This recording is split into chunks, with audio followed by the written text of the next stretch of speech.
लिए कुछ महत्वपूर्ण समाचारों से आपको अवगत कराएं। और तीनों मामले अति रोचक हैं। सबसे पहले हम आते हैं पुलिस कर्मियों की लूट का। मध्य प्रदेश में सिवनी जिला का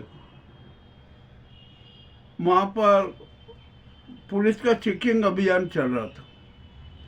पुलिस ने कटनी से नागपुर जा रही एक गाड़ी को रोका, उसकी चेकिंग की। कुछ नहीं मिला, थोड़ा चल दिया आगे और बाद में उस गाड़ी का पुलिस ने पीछा किया। उसमें चेकिंग के दौरान 3 करोड़ रुपए मिले। पुलिस भी बड़े आश्चर्य हुई कि अरे ये 3 करोड़ रुपया मिला। ये ड्राइवर से पूछताछ की, कुछ बता नहीं सका। एक और साथी था जिससे पूछा तो वो भी कुछ जवाब नहीं दे सका। ठीक है, पुलिस ने वो रुपए जब्त कर लिए। और जब्त करने के बाद हुआ क्या कि पुलिस का ईमान डोल गया। ईमान डोलने से उन्होंने क्या करा कि उस जो 3 करोड़ की राशि, जो हवाला की राशि थी, जो कटनी से नागपुर जा रही थी,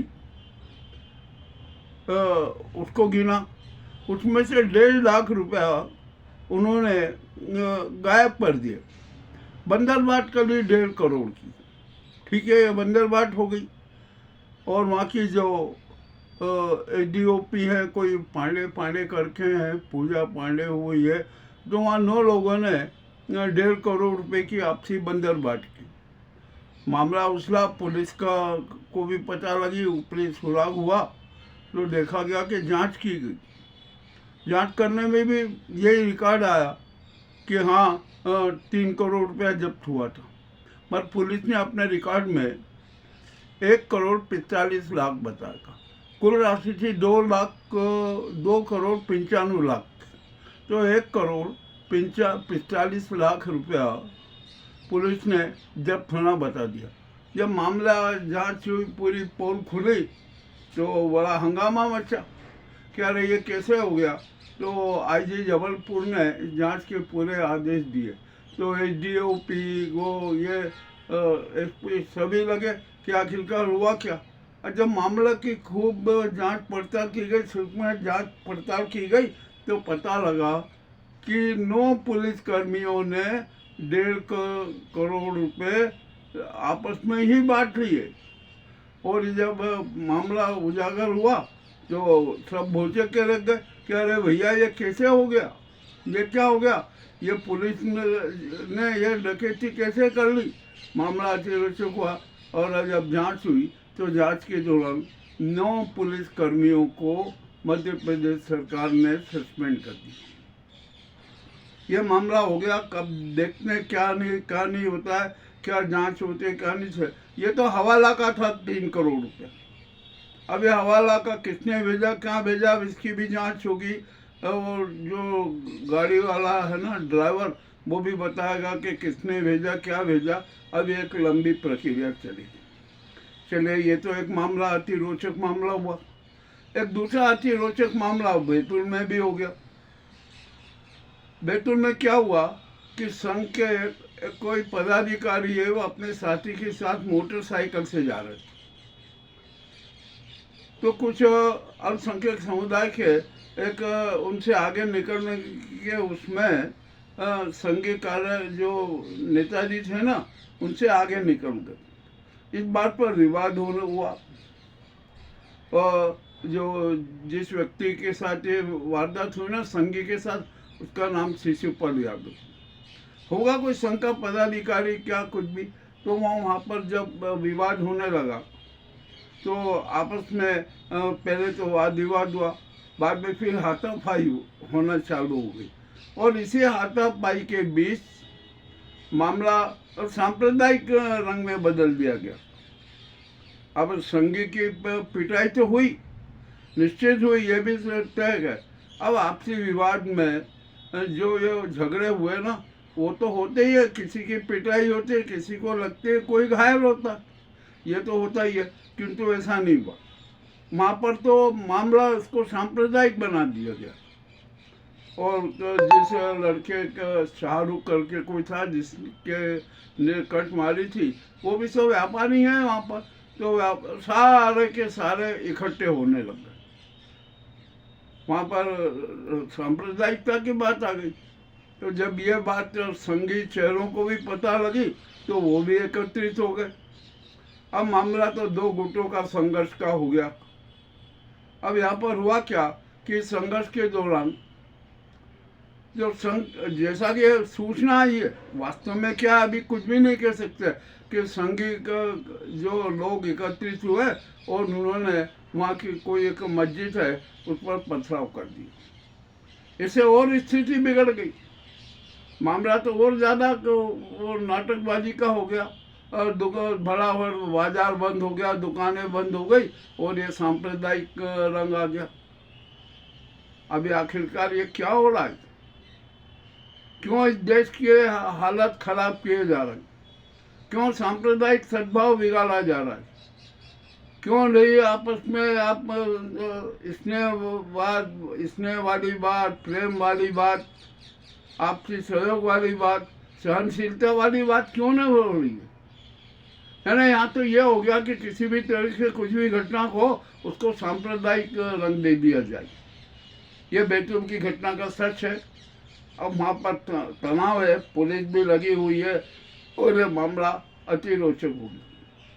ये एक दूसरी रोचक घटना होगी। अब तीसरी एक रोचक घटना आपको बड़े विचित्र लगेगी। बिहार में चुनाव है, वहाँ पर एनडीए में बिखरा हो रहा, ये हो रहा, सब प्रकार के नाटक हो रहे हैं, उससे हमें कोई मतलब नहीं। और जो सीईओ ने नई मतदाता सूची बने उसमें भी भारी घालमेल, धोखाधड़ी में अनियमितता नजर आ गई। ये तो सब हो गया मामला सुप्रीम कोर्ट में, सुप्रीम कोर्ट को निर्णय देना। तो ये तो चल ही रहा है, मगर इसी बीच अब क्या हुआ कि जो टू मैन आर्मी है ना, उसमें भी फ्रिक्शन हो गए। यहाँ पर हुआ, एक मोदी के समर्थक अलग हो गए और शाह के समर्थक अलग हो गए। शाह ने दावा कर दिया कि नहीं, अब मैं भाजपा का राष्ट्रीय अध्यक्ष मैं बनूंगा। इसके लिए उन्होंने अपने जो पर्ची वाले सिपा सालार है, दूसरे हैं, वो लॉबिंग चालू कर दी। अब मामला विचित्र हो गया। तो जो पार्टी का नियम है कि एक आदमी एक पद होगा, तो एक आदमी दो पद कैसे रहेगा? अमित शाह चाहते हैं कि गृह मंत्री पद पर भी बने रहें और भाजपा के राष्ट्रीय अध्यक्ष भी बने रहें। इस बात को लेकर बड़ी तनातनी चल रही। अब तो जो अमित शाह के जो समर्थक थे ना, वे भी नाराज होने लगे। अरे क्या नाटक हो रहा है, क्या चल रहा है? तो अमित शाह के खिलाफ भी उन्हीं के समर्थक विद्रोह में खड़े हो गए, बगावत कर रहे हैं। अब ये मामला भी अति रोचक है। अब यहाँ पर मोहन भागवत धर्म संकट में आ गए कि आखिरकार क्या किया जाए, किस प्रकार का किया जाए।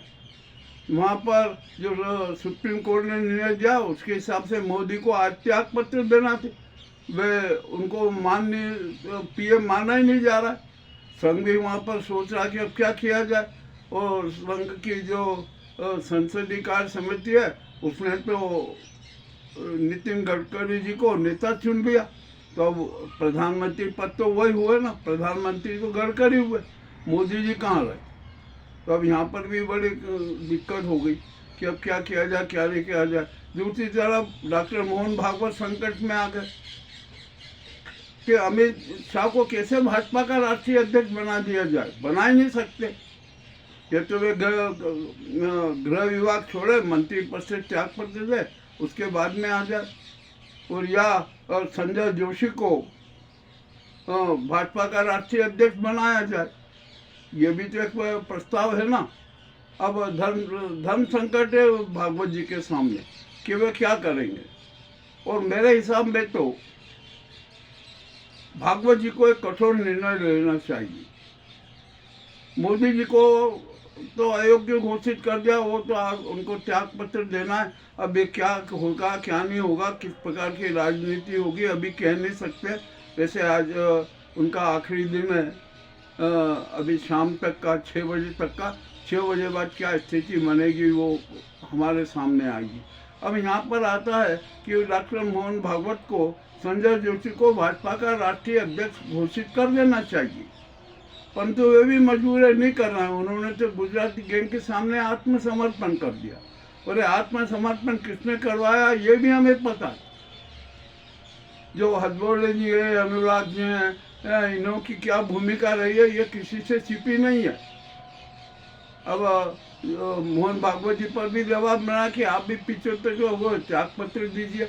अब देखते हैं डॉक्टर मोहन भागवत जी कौन सा निर्णय लेते हैं, और वे अपना उत्तराधिकारी किसको बनाते हैं। अब हथबोले जी को तो अपना उत्तराधिकारी घोषित नहीं करेंगे, यह भी तय है। एक वहाँ पर नाम चल रहा है संघ के कार्यालय में, नागपुर के कार्यालय में एक चर्चाएं हो रही है कि आखिरकार डॉक्टर मोहन भागवत अपना उत्तराधिकारी किसे घोषित करेंगे।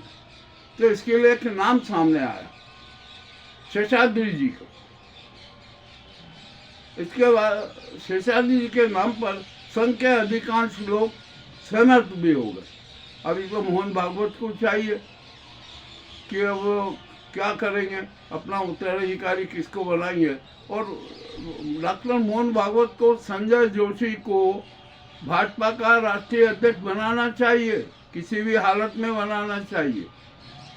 और यदि उन्होंने नहीं बनाया ना तो संघ की और ज़्यादा किरकिरी होगी, क्योंकि संजय जोशी ही इस गुजराती गैंग पर अपनी पकड़ बनाए हुए हैं। सारे के सारे उनके षड्यंत्रों का उनको संज्ञान है, वे खुलासा भी कर चुके हैं। तो यहाँ पर यह स्थिति बड़ी विकट बनी हुई है। ये 3 महत्वपूर्ण घटनाएं हमने आपके सामने रखी। अब आप ही सोचिए, आप ही को निर्णय करना है कि हमारे देश की राजनीति का चरित्र क्या हो गया। यहाँ पर राजनीति की बात छोड़ दीजिए, जननीति की बात छोड़ दीजिए, या तो सत्ता नीति की बात कीजिए, तो षड्यंत्र नीति की बात कीजिए, किस प्रकार षड्यंत्र रचा जाए। और मोहन भागवत जी, आपसे फिर मैं एक सवाल कर रहा हूँ, आपको भी उत्तर देना चाहिए कि पंडित दीनदयाल उपाध्याय की हत्या किसने की, हत्या का षड्यंत्र किसने रचा। ये भी मामला बड़ा विचित्र है। इस मामले में डॉक्टर मोहन भागवत को भी स्पष्टीकरण देना चाहिए, क्योंकि एक जटिल सवाल है। अब मोहन भागवत जी भी मौन धारण किए में तो कोई दिक्कत नहीं है, परंतु बलराज मधोक तो सारा स्पष्ट कर चुके हैं।